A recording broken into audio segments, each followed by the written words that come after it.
అదృష్ట రత్నాలయం జ్యువెల్స్ అదృష్ట రత్నం అష్టైశ్వర్యాలకు మహానిలయం.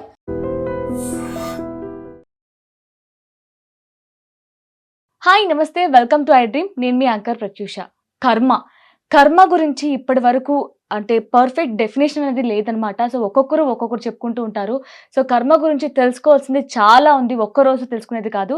సో కర్మ గురించి మరింత వివరంగా తెలుసుకుందాం. సో దీని గురించి క్లీన్ అండ్ క్లియర్గా ఎక్స్ప్లెయిన్ చేయడానికి ఈరోజు మనతో పాటు సూర్యకిరణ శర్మ మల్లాది గారు మనతో పాటు ఉన్నారు. ఆధ్యాత్మికవేత్త, జ్యోతిష శాస్త్రవేత్త. సో సార్తో మాట్లాడి మన విషయాలు తెలుసుకుందాం. నమస్తే గురుగారు. కర్మ అసలు చాలా వింటున్నాం. కర్మ గురించి ఒక్కొక్కరు ఒక్కొక్క విధంగా మాట్లాడతారు. అంటే కర్మ ఇప్పుడు ఒకప్పుడు మన ఏమైనా తప్పు చేస్తే మన పెద్దవాళ్ళు చేస్తే పిల్లలకు వచ్చేది అనేవాళ్ళు. కానీ ఇప్పుడు మనం రైట్ హ్యాండ్ చేస్తే మనకి లెఫ్ట్ హ్యాండ్గా చూపిస్తుంది. సో అసలు మీ దృష్టిలో కర్మ అంటే ఏంటి? కర్మ అనేటువంటిది ఒక విస్తృతమైనటువంటి ఒక అంశం. అది ప్రతి మనిషి పుట్టేటప్పుడు 3 విధములైనటువంటి కర్మలతోటి పుడతాడు. ఆగామి, సూచిత, ప్రారబ్ధ. 3 రకాలైన కర్మలు ఉన్నాయి. రాబోయేది, నాతో వచ్చేది, నేను చేసుకున్నది. 3 రకాలు. కర్మ అనేటువంటి దానికి ఇంకొక చిన్న అర్థం ఏమిటి అంటే మనం చేసేటువంటి ధర్మం. పని కాదు, ధర్మం. భోజనం చేయడం నీ ధర్మం. పెద్దవాళ్ళని గౌరవించటం నీ ధర్మం. పక్క వాళ్ళని ఆదరించటం నీ ధర్మం. పని వేరు, ధర్మం వేరు. ధర్మయుక్తమైనటువంటి పనికి పేరు కర్మ. ఇందాక ఒక మాట అన్నావు మీరు, ఒక చేత్తో చేస్తే ఇంకో చేతికి కనబడుతుంది అంటే ఇన్స్టెంట్ రిజల్ట్. చాలా మంది ఇన్స్టెంట్ కర్మ అంటూ పోస్టులు పెడుతున్నారు. ప్రతి పనికి ఒక రిజల్ట్ ఉంటుంది. మానవ జీవితంలో ఒక మనిషి ఒక జన్మని ఎత్తాడు అంటే ఒక కర్మని తీర్చుకుందు కోసం పుట్టాడు. తన పూర్వజన్మ కర్మను అనుసరించి ఈ జన్మలో అతనికి లభించేటువంటి ఫలితం కానీ, సౌఖ్యం కానీ, భవిష్యత్తు కానీ ఉంటుంది. అంటే మనం పూర్వజన్మలు చేసింది మనకి ఈ జన్మలో రిజల్ట్ ఉంటుంది. అదే అంటే ఈ జన్మ చేసిన తప్పులకి మనకి ఈ జన్మలో కర్మ చూపించింది. ఎగ్జాక్ట్లీ. చిన్న ఎగ్జాంపుల్ చెప్తాను. ఒకే ముహూర్తం. ఈరోజు 10వ తారీఖు, 10th January 2026, exactly at 10 AM. Okay, భారతదేశంలో 1,00,000 మంది పుడతారు కదా, అవునా? ఈ 1,00,000 మంది భవిష్యత్తు ఒకలాగే ఉంటుందా? ఎందుకని? వాళ్ళందరూ ఒకేసారి పుట్టారుగా. అందరిది లగ్నం ఒకటేగా, అందరిది లగ్నంలో ఉన్నటువంటి గ్రహస్థితి ఒకటేగా, అందరిది నవాంశ ఒకటేగా. కానీ అందరికీ కర్మలు ఎందుకు తేడాగా ఉన్నాయి? లాజిక్. ఒకటే టైంలో పుట్టినంత మాత్రాన, ఒకే లగ్న బలము, ఒకే గురుబలము, ఒకే గ్రహబలము కలిగినంత మాత్రాన అందరి భవిష్యత్తు ఒకలా ఎందుకు ఉండట్లేదు? మెగాస్టార్ చిరంజీవి అనేటువంటి ఒక వ్యక్తి పుట్టిన అదే లగ్నములో, అదే సమయములో కొన్ని లక్షల మంది పుట్టుంటారు. మరి అందరూ ఎందుకు కాలేదు? దాని వెనకాల రహస్యం ఏంటి? ఆగామి, సూచిత, ప్రారబ్ధ. ఏ ప్రారబ్ధ కర్మనైతే మనిషి తన వెంట తెచ్చుకుని ఈ భూమి మీద తన జన్మను ఎత్తుతాడో దానిని అనుభవించటం కోసమే మానవ జన్మను ఎత్తుతాడు. అసలు కర్మ లేదనుకోండి, ఇంకా కర్మఫలము అనుభవించడానికి మనిషి దగ్గర ఏదీ లేదనుకోండి, అతను మోక్షం పొందుతాడు. దానికి జన్మ ఉండదు, ఇంకా జన్మరాహిత్యము అంటారు. అంటే ఇప్పుడు ఫర్ ఎగ్జాంపుల్ మనం పూర్వజన్మలో చాలా తప్పులు చేసాం. సో దాని ఫలితంగానే ఇప్పుడు మనకి జన్మ ఉంటుంది. సో ఆ కర్మను మనం చేంజ్ చేసుకోవడానికి ఏమైనా అవకాశం ఉంటుందంటారా? వివేక చూడామణిలో శంకర భగవత్పాదుల వారు ఒక మాట అంటారు, జంతువునాం నరజన్మ దుర్లభం. 4 కాళ్ళ మీద నడిచేటువంటి జీవి, 10 కాళ్ళ మీద నడిచేటువంటి జీవి, 2 కాళ్ళ మీద నడిచేటువంటి మనిషి, అందరికీ ఆకలి, నిద్ర, కోరిక, కోపం అన్నీ ఒకటే. అంతేనా? పాము కోపం వస్తే కాటేస్తుంది, సింహానికి కోపం వస్తే తినేస్తుంది, మనిషి కోపం వస్తే అరుస్తాడు, అన్నీ కామన్. బట్ వాటికి నాకు తేడా ఏమిటి? మేధస్సు, అప్లికేషన్. వాడి దగ్గర మేధస్సు ఉంది కానీ అప్లికేషన్ లేదు. నా దగ్గర అప్లికేషన్ ఉంది. నా అప్లికేషన్ని నేను ఎంత సవ్యంగా వినియోగిస్తానో నా కర్మని నేను అంత సజావుగా ముందుకు తీసుకువెళ్తాను. పూర్వజన్మలో చేసిన దానికి ఈ జన్మలో నేను ఏదోటి అనుభవిస్తున్నాను అనుకుందాం. మరి ఈ జన్మలో చేసిన దానికి కూడా కొంత నేను పోగేసుకుంటున్నాను కదా, అవునా? ఎవరికో ఒకరికి మాంసాహారం ఇష్టం, వాడు ఆదివారం రాగానే చక్కగా పొద్దుటే లేచి ఒక కోడినో మేకనో చంపేస్తాడు, చక్కగా తింటాడు.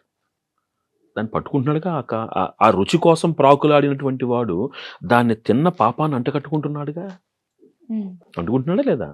శాస్త్రం అదే చెప్తుంది. కర్త కారయీత చేవ ప్రేరకోను మోదుకశ్చ సుకృతం దుష్కృతం చేయవ చత్వారి సమభాగిన. ఇప్పుడు వెంటనే ఈ జనరేషన్ జెన్జీ అనుకోండి, ఈ జనరేషన్లో నుంచి వచ్చే నెక్స్ట్ ప్రశ్న, నేను చంపలేదుగా, కానీ చంపినవాడు నీకోసమేగా చంపాడు, నువ్వు కొంటావు అనే నమ్మకంతోనేగా చంపాడు. కర్త కారయిత, నువ్వు కారణం, వాడు కర్త. కర్త కారయిత చేవ. ఇప్పుడు ఇంట్లో ఒక ఆవిడ, ఒక ఇల్లాలు, మా ఆయనకి ఈరోజు చికెన్ అంటే ఇష్టం అంది. ఓకే, చక్కగా ఒక చికెన్ కోసేసింది, లేదా కోసేసిన దాన్ని కొంది శుభ్రంగా అందరూ తిన్నారు. ఇప్పుడు ఆ భర్త పొగిడాడు, అద్భుతంగా చేశామన్నాడు. ఈవిడికి ఉత్సాహం వచ్చింది, 2వ వారం 2 కోసేసింది ఆవిడ. అనుమోదకుడు అంటే ఎవరు? దాన్ని ప్రోత్సహించినవాడు, ఇది చెయ్యమని ప్రేరేపించినవాడు, చేసినవాడు, చెయ్యడానికి కారణమైనవాడు. అందరూ, అది మంచి పనైనా చెడ్డ పనైనా అందరికీ ఒకటే భాగము అంటుంది శాస్త్రం. అంటే ఈవెన్ తప్పులో అయినా సరే తప్పుని సమభాగ్యంగా అందరూ పంచుకుంటారు. అండ్ మంచి పని అయినా సరే నలుగురికి మంచి పని. అరే నువ్వు ఒక పూజకి వెళ్ళరా అని ఎవరో వెనకాల చెప్తారు, వాళ్ళ మాటని పట్టుకుని మీరు గుడికి వెళ్తారు. అక్కడ సముపార్జించిన పుణ్యం మీరెంత సంపాదిస్తారు, పంపించిన వ్యక్తి కూడా అంతే సంపాదిస్తారు. ఓకే, మీరు చెప్పింది బానే ఉంది. అంటే మనం మంచి పని చేస్తే మనం డైరెక్ట్ గా కారణం కాకపోయినా మనకు సంబంధించిన వాళ్ళ కారణమైనా సరే దానికి మనకు కూడా సమానమైనటువంటి భాగం వస్తుంది. కానీ ఈ మధ్య కాలంలో చూస్తే చాలా మంది, ఇప్పుడు నేను అన్ని మంచి పనులే చేస్తున్నాను, అంటే మా నాన్న మంచి పని చేయకపోయినా నేను అందరికీ హెల్ప్ చేయడం కావచ్చు, నాకున్న దాంట్లో అందరికీ పంచి నేను హ్యాపీగా ఉంటున్నా. బట్ నాకు మాత్రం అన్ని కష్టాలే అనుకునే వాళ్ళు చాలా మంది ఉన్నారు. మరి వారెందుకు కర్మ ఫలించట్లేదు? ఇందాక మనం ఒక ప్రశ్నకి సమాధానం పూర్తి చేస్తే దీనికి ఆన్సర్ వస్తుంది. ఓకే, ఈ జన్మలో నేను చేసుకునేటువంటి పూర్వజన్మలో ఉన్నటువంటి కర్మదోషాన్ని ఈ జన్మలో నేను దాన్ని నివృత్తి చేసుకోగలమా? ఇందాక ప్రశ్న. అవును, కరెక్ట్. ఆ నివృత్తి చేసుకునేటువంటి ఆ మార్గాలే ధర్మ మార్గాలు. ఒక పని నేను చేస్తున్నప్పుడు ఇక్కడ కొంచెం స్పర్ధ కలుగుతుంది మన ఆలోచనల్లో. నేను ఒక పని చేస్తున్నాను, ఆ పని చేయడం వల్ల నాకు పాపమా పుణ్యమా ఓటమా గెలుపా నాకు తెలియదు. అలా అని నాకు అనుకూలంగా ఉంటానే నేను ఆ పని చేస్తాను అని కూడా అనలేము. నా ధర్మము నా కర్మ నేను చేసుకుంటూ ముందుకు వెళ్ళిపోవాలి. కర్మణ్యేవాధికారస్తే మా ఫలేషు కదాచన, చేసుకుంటూ వెళ్ళిపోవాలి. ఫలితం ఏదైనా భగవంతుడికి వదిలేయాలి. ఈ నేపథ్యంలో జరిగేటువంటి ఆ కర్మయందు లభించేటువంటి పాపము లేకపోతే పుణ్యము అది ఖచ్చితంగా మనల్ని వరిస్తుంది, సందేహమే లేదు. తెలియక, ఇప్పుడు చిన్న ఎగ్జాంపుల్, నాకు తెలియకుండా నేను స్టవ్ మీద చేపెట్టానండి, అది వేడిగా ఉంది, నాకు కాలలేదు, నాకు తెలియకుండా పెట్టాను కాబట్టి కాలలేదు అని అంటామా? తెలిసినా తెలియకపోయినా అక్కడ చేపెడితే కాలుతుంది. అవగాహన ఉన్నా లేకపోయినా ఒక చెడ్డ పనిలో మనకి భాగస్వామ్యం దొరికితే ఆ పాపం అంటే తీరుతుంది. మరి దీన్ని ఎలా నిష్కృతి చేసుకోవాలి?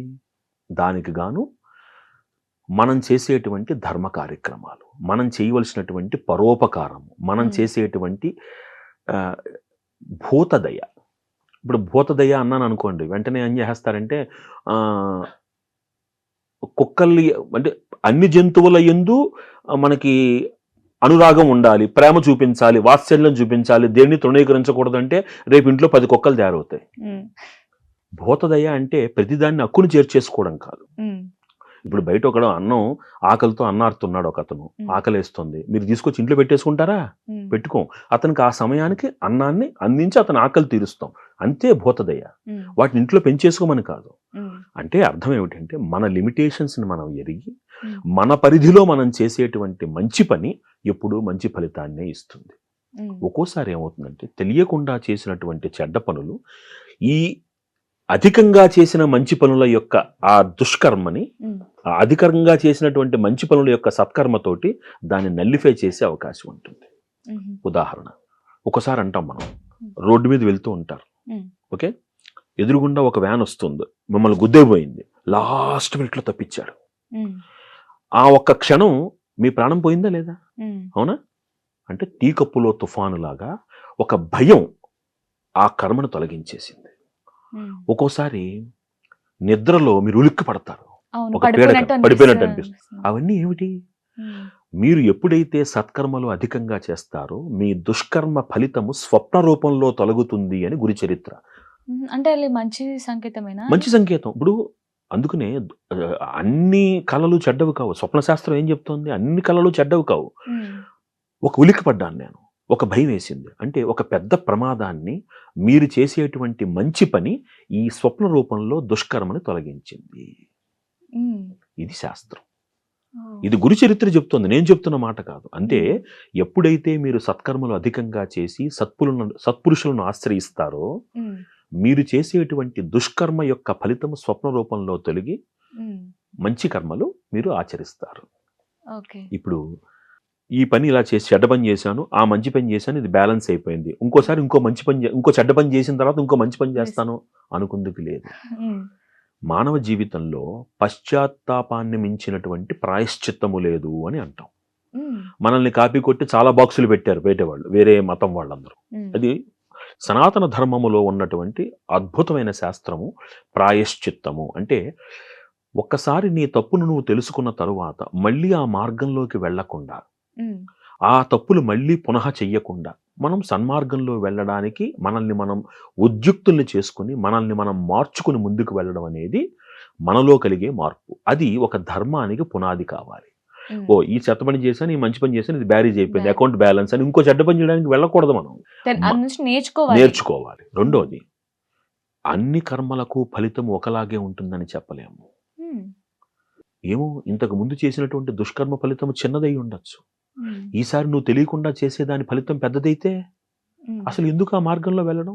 హ్మ్. అందుకని నిమిత్త మాత్రంగా ఉండడానికి, అధికంగా ధర్మ కార్యక్రమాలు చేయడానికి మనల్ని మనం ప్రేరేపించుకుంటూ ఉండాలి. హ్మ్. మోటివేట్ చేసుకుంటూ ఉండాలి. సెల్ఫ్ మోటివేషన్ హ్మ్. తోటి. అండ్ ఇంకొకటి ఎవరైనా మనల్ని బాధ పెడుతూ ఉంటారు. అంటే మనకి వాళ్ళు తెలుసో తెలియకుండా మనకి హాని కలిగిస్తూ ఉంటారు. సో, తిరిగి వాళ్ళ గురించి బ్యాడ్‌గా అనుకోవడం కూడా మన తప్పేనంటారా? అంతే. ఇది కర్మ విపాకం అనే గ్రంథం చదివితే హ్మ్. ఒక వ్యక్తి నన్ను బాధ పెడుతున్నాడు. హ్మ్. నాకు ఎంత ఉపయోగపడుతున్నాడు వాడు? ఆలోచించండి. ఎలా? ఎంత ఉపయోగపడుతున్నాడు వాడు? హ్మ్. ఇప్పుడు నా కర్మ ప్రకారము నాకొక అవమానం జరగాలని రాసుంది. ఓకే. లేకపోతే నాకొక చిన్న ఇబ్బంది కలగాలి అని ఉంది. హ్మ్.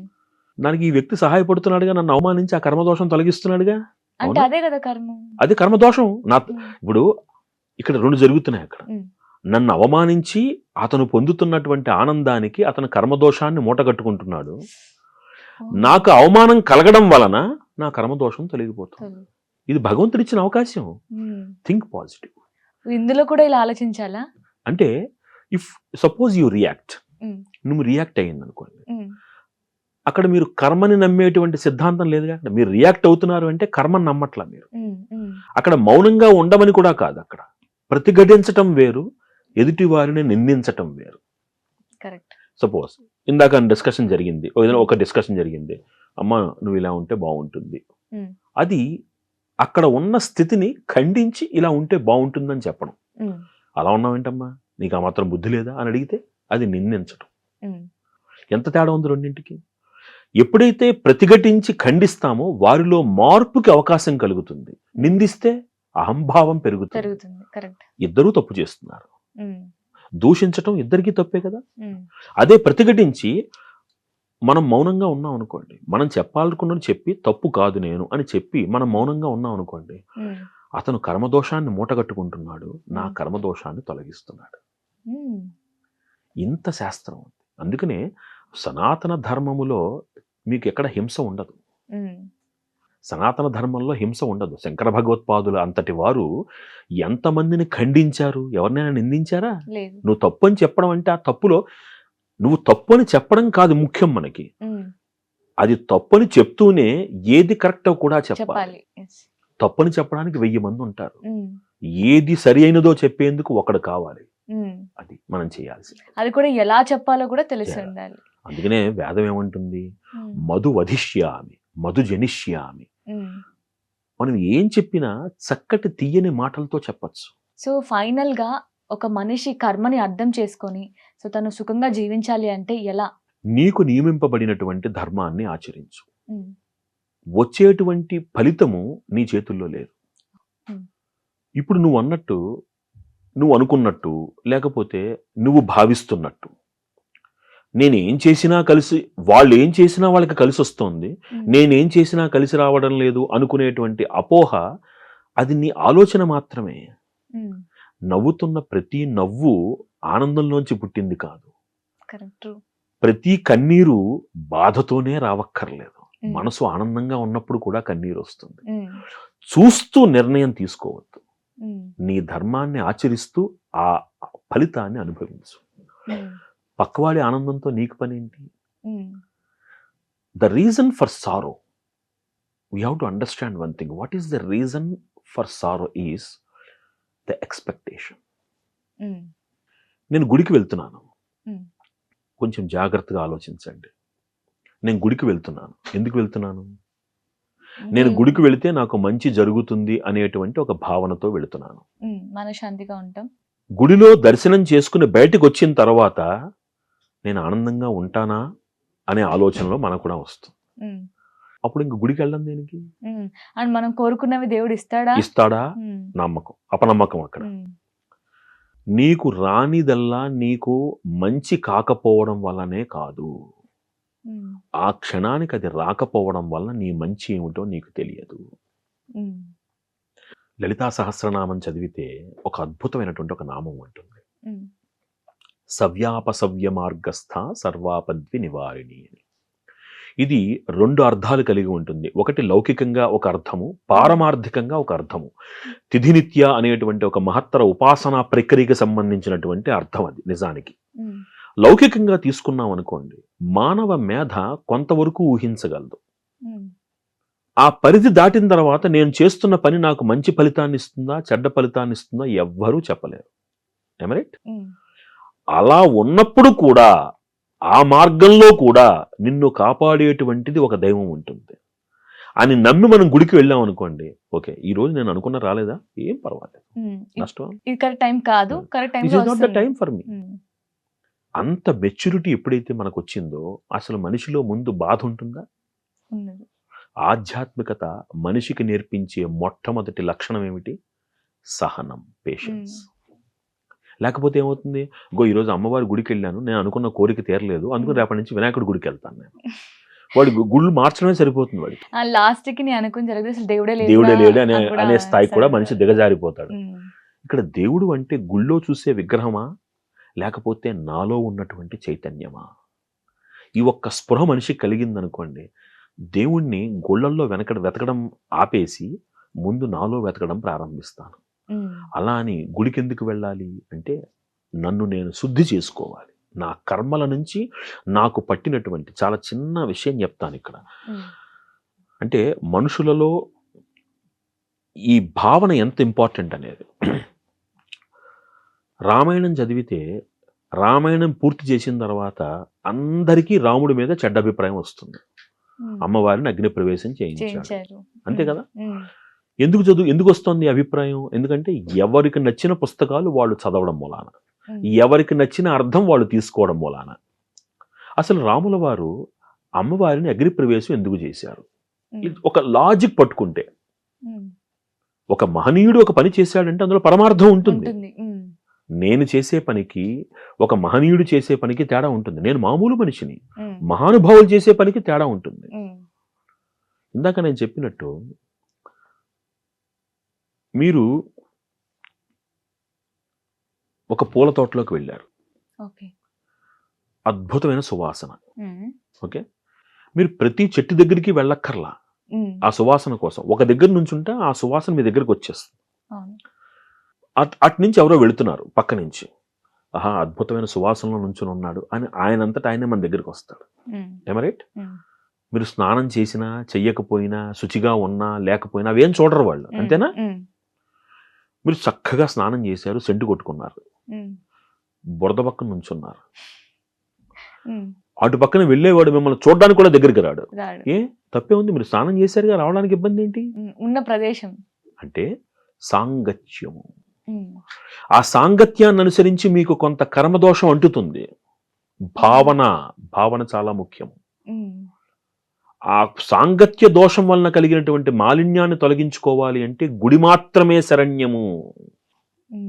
కాబట్టి మీరు ఆలయానికి వెళ్ళడం అనేటువంటిది అక్కడ మిమ్మల్ని మీరు చైతన్యపరుచుకుని భగవత్ తత్వాన్ని మీలో నింపుకొని, భగవంతుడు అంటే మళ్ళీ అదేదో హిందూయిజం అని చూడొద్దు, ప్రకృతిలో ఉన్న చైతన్యాన్ని మీలో నింపుతున్నది, అక్కడ ఉన్న స్వరూపము మీకు ఆ శక్తిని అందిస్తోంది. ఇది ఒకటి. అలాంటి భావనతో మీరు ఎప్పుడైతే గుడికి వెళ్తారో ఆటోమేటిక్గా మీలో ఉండేటువంటి చైతన్యం జాగృతం అవుతుంది.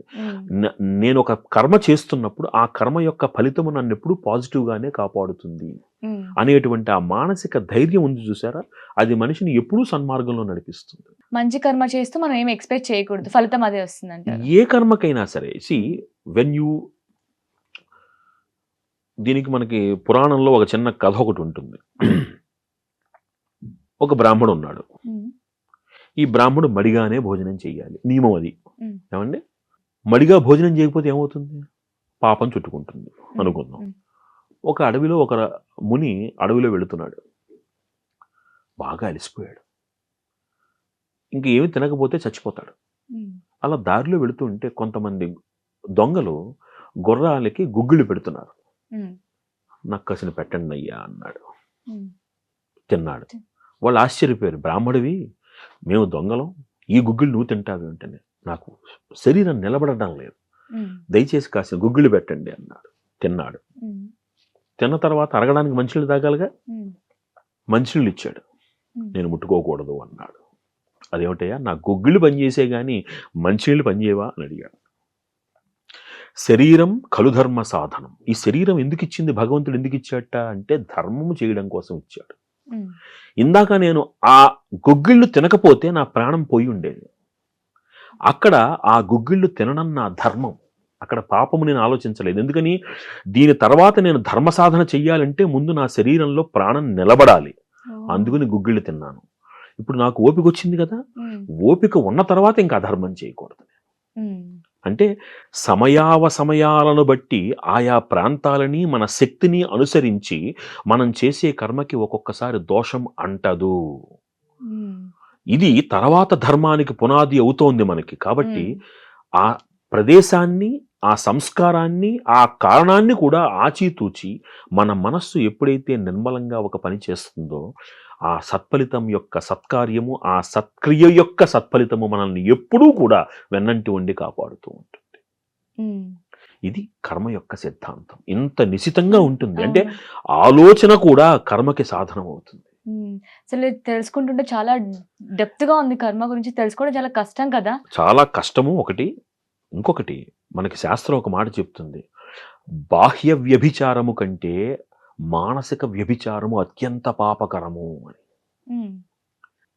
ఒకళ్ళు ఒక దోషం చేస్తున్నారు, ఆ దోషం కనబడ్డానికి ఒక దోషం అది, కానీ ఒకడు భావనలో దోషం చేస్తున్నాడు, పైకి నవ్వుతూ కనబడుతున్నాడు, మంచిగా కనబడుతున్నాడు, వాడికంటే వీడి పాపం ఎక్కువ.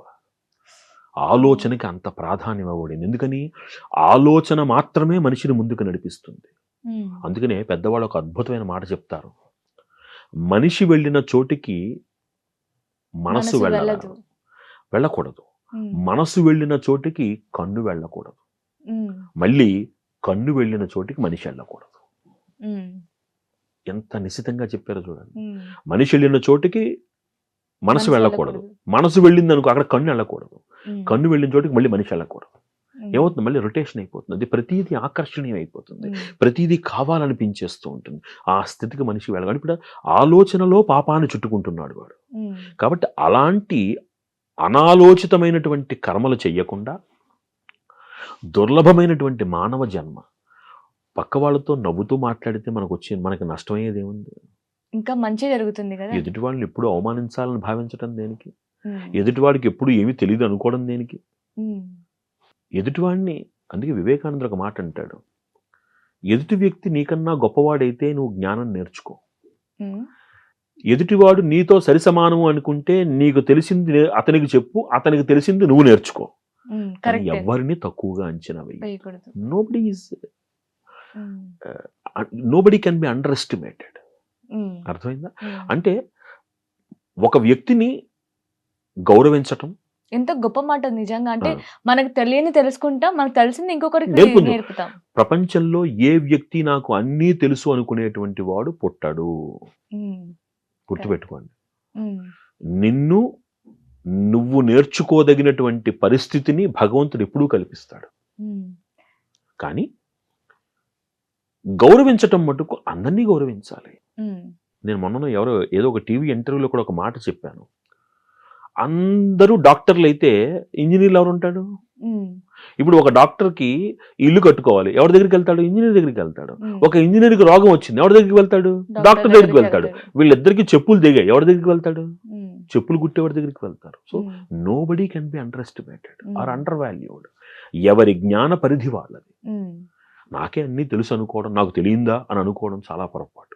అలాంటి భావనలో నుంచి ఎదుటి వాళ్ళతోటి మాట్లాడే తీరులో మనిషికి మార్పు వచ్చేస్తుంది. చులకనగా మాట్లాడతాం, తక్కువగా ఇవన్నీ కర్మదోషానికి హేతువులు. ఎవడో దొంగతనమో ఇంకోటో చేసి అవే కర్మదోషాలా? కాదు, మాట కూడా కర్మకి కారణమవుతుంది. అందుకని మంచిగా మాట్లాడాలి, మంచిగా స్వాగతించుకోవాలి. ముందు మనస్సుని, ఇప్పుడు నేను మీకు ఒక నమస్కారం చేయాలి, నేను మీకు ఒక నమస్కారం చెయ్యాలి అంటే ముందు నా మనస్సులో మీరు నాకన్నా గొప్పవారు అని నేను నిర్ణయం అయితేనే మనస్ఫూర్తిగా నమస్కారం చేస్తాను. లేకపోతే హాయ్ అంటాను. అంతేనా? ఈ హాయ్ అనేది నాలో అహంకారాన్ని చంపట్లా, కానీ సవినయపూర్వకంగా నేను ఎప్పుడైతే నమస్కారం చేస్తున్నానో నాలో అహంకారాన్ని చంపుకుని నమస్కారం చేస్తున్నాను. అప్పుడు నాలో భావ మాలిన్యము లేదు, అది కర్మదోషము అంటకుండా కాపాడుతుంది. భావ మాలిన్యము లేకుండా, కర్మ మాలిన్యం కాకుండా, కర్మ భ్రష్టత్వం కాకుండా ఇన్ని జాగ్రత్తలు పడితే మనిషి కర్మదోషం అంటకుండా బతుకుతాడు. ఈ కాలంలో అవి సాధ్యం కావు. అప్పుడు ఏం చేయాలి? సత్కార్యాలు చేసుకుంటూ వెళ్ళాలి, మిమ్మల్ని మీరు పవిత్రం చేసుకుంటూ వెళ్ళాలి. అందుకే ఆలయాల్ని సందర్శించాలి, పురాణాల్ని వినాలి. ఎందుకని? శ్రవణము వింటూ ఉంటే. ఇక్కడ ఈ కర్మకి సంబంధించినటువంటి ఒక చిన్నది, మీ టైం పెద్దదైనా చెప్పాలి. మన చిన్నతనంలో, అంటే మీ వయసు కంటే మా చిన్నతనంలో, మన పూర్వీకుల చిన్నతనంలో మనకి దృశ్య మాధ్యమాలు లేవు, అంటే విజువల్ మీడియాస్ లేవు. అనా వినేవాళ్ళు పెద్దవాళ్ళు ఎప్పుడు మంచి మాట చెప్తూ ఉండేవారు. హరికథలని, బుర్ర కథలని, లేకపోతే ఒక ఇంట్లో పెద్దవాళ్ళు పడుకోబెట్టుతూ ఒక మంచి కథలు చెప్పడం అని వాళ్ళల్లో ఒక రకమైన చైతన్యం నిండుతూ ఉండేది. ఓహో మంచి, ఇది చెడు, ఇది మంచి. ఎప్పుడైతే దృశ్య మాధ్యమాలు వచ్చాయో, విజువల్ మీడియా వచ్చిందో, the most powerful element on the earth which can influence the minds of the people is visual media. ఇప్పుడు పాతకాలం సినిమాలు చూడండి, ఒక వ్యక్తిని హత్య చేస్తున్నాడు అనుకోండి, ఆ వ్యక్తి ఇలా చేతి పైకెత్తిన తర్వాత వెంటనే సీన్ కట్ అయ్యేది, వాడి ఫోటోకి ఒక దండ పడేది. ఎక్కడైనా ఆ అగ్రెసివ్నెస్ ఆ ప్రేక్షకుడి దగ్గరికి వెళుతోందా? వెళ్ళట్లేదు. ఏమవుతుంది? అక్కడ ఆ వ్యక్తి క్రోధంతో ఉన్న వ్యక్తి నెక్స్ట్ ఇమ్మీడియట్ గా ఆ విజువల్ మీడియా అతను ఏం చేస్తోంది? సానుభూతికి దారితీస్తుంది. ఎంత జాగ్రత్తగా గమనించండి. కానీ ఇప్పుడు మన హీరోలు ఒకరినే పొడిచి ఆ రక్తపు చుప్పలు వాడి మీద పడి, అది కూడా ఒక్కొక్క బొట్టు పడి, ఇప్పుడు చూసేటువంటి వాడి మనస్సులో ఎంత క్రూరత్వం నిండుకుంటుంది, ఈ పిల్లల్లో ఎంత మానసికమైనటువంటి దౌర్బల్యం పెరుగుతుంది. ఇవన్నీ కర్మదోషానికి హేతువులు అవుతాయి, ఇవన్నీ కర్మ భ్రష్టత్వానికి హేతువులు అవుతాయి. కర్మ అంటే ఇంత జాగ్రత్తగా ఆలోచించాలి, ఇంత జాగ్రత్తగా మనం దానిని అనుసరించాలి, ఇంత జాగ్రత్తగా మనం మన తర్వాత తరాలకు అందించాలి. ఇట్స్ నాట్ అదేదో it's not a subject, it's a practice. అంటే ఒక రోజు విని ఇలా ఒక వీడియో చూస్తే అర్థమయ్యేది కాదు నాకు. ఎందుకు సనాతన ధర్మాన్ని జీవన శైలి ఒక నాగరికత అంటారు అంటే ఎందుకే? చాలా చక్కగా చెప్పారు. It is there in the every practice of your every action. Thank you గురుగారు, చాలా చక్కగా వివరించారు. Thank you so much. శ్రీరామరక్ష. And for more videos, please subscribe to iDream. Please subscribe to iDream. Please subscribe iDream. And please subscribe to iDream. For more videos, subscribe to iDream. please like, share and subscribe to the channel. Congratulations, iDream. Subscribe to iDream. Subscribe to iDream. So subscribe to iDream Media. iDream ki iDream team andarki huge congratulations. Please subscribe iDream Media. Please subscribe to iDream. Subscribe iDream. Please subscribe to iDream. iDream అంటే నా కళల channel subscribe చేసుకున్న నోరు తిరుగుతలేదు, మీరైతే గంట గుర్తు కొట్టండి. For more such videos, please subscribe to iDream. Subscribe to iDream. Please subscribe to iDream. Please subscribe iDream Media. Please do subscribe to iDream. Please subscribe to iDream Media. For best entertainment and information, please subscribe iDream. And don't forget to subscribe to iDream.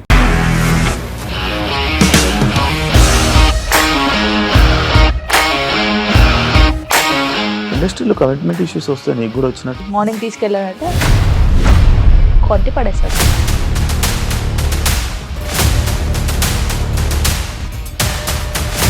ఒక్కళ్ళు కూడా చూడలేదు ఈ cinema అని చెప్పడానికి కూడా చాలా ధైర్యం కావాలి. అది నిజం కదా, దాంట్లో ధైర్యం ఏంటి? ఇది నెక్స్ట్ డే ప్లేట్ మార్చేస్తే తప్పు కదా. As of now we are comfortable this అని నేను అనుకుంటున్నాను. రష్మిక గారిది మీది ఒకే ఊరంట కదా. నీకు కోపం వచ్చిందంటే బాగా తిట్టేత్తరా? తిట్టేద్దామండి. నిజంగా గేమ్ ని ఎలా చేంజ్ చేయగలిగారు? ఏపీఎస్ఎఫ్సి వాళ్ళకి 6 నెలల్లో నేను 6 లక్షలు కట్టా. బిజినెస్ చేయాలనుకుంటే it is as difficult as riding a tiger.